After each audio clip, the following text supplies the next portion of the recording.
par le Conseil de sécurité, notre Parlement, qui doit donner toujours son accord, est un peu réticente. C'est pour ça que nous n'avons pas beaucoup d'engagement, parce que c'est le loi militaire qui demande que le Parlement donne aussi son accord quand on participe surtout avec des soldats armés et pas seulement avec des observateurs militaires.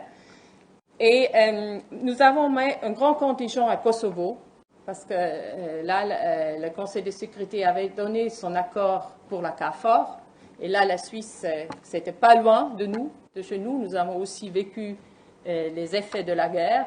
Et la Suisse a participé à la KFOR quand le Conseil de sécurité a donné son accord.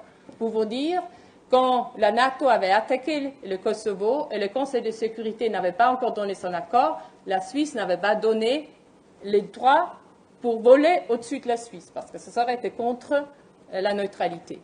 Parce que là, il n'y avait pas encore une décision collective de la communauté internationale. Mais où nous sommes plus forts, c'est la promotion civile de la paix. Donc, traditionnellement, la Suisse était toujours à disposition pour des négociations de paix, que ça fait à Genève, que ça fait sur le territoire suisse, qu'on aussi soutient avec la logistique.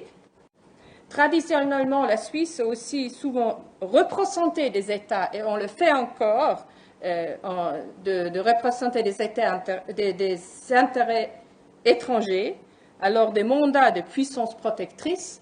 Par exemple, nous le faisons encore, nous représentons les États-Unis en Iran, nous représentons également l'Iran en Égypte, nous représentons donc la Russie en Géorgie, ça c'est assez nouveau, et ça je veux dire, c'était juste quand j'étais à la direction de droit international qu'on a mis en œuvre ce mandat de protection, donc c'est basé sur un accord entre la Suisse et le pays qu'on représente, donc entre la Suisse et la Russie, mais on représente aussi la Géorgie en Russie. Donc aussi un accord entre la Géorgie et la Russie.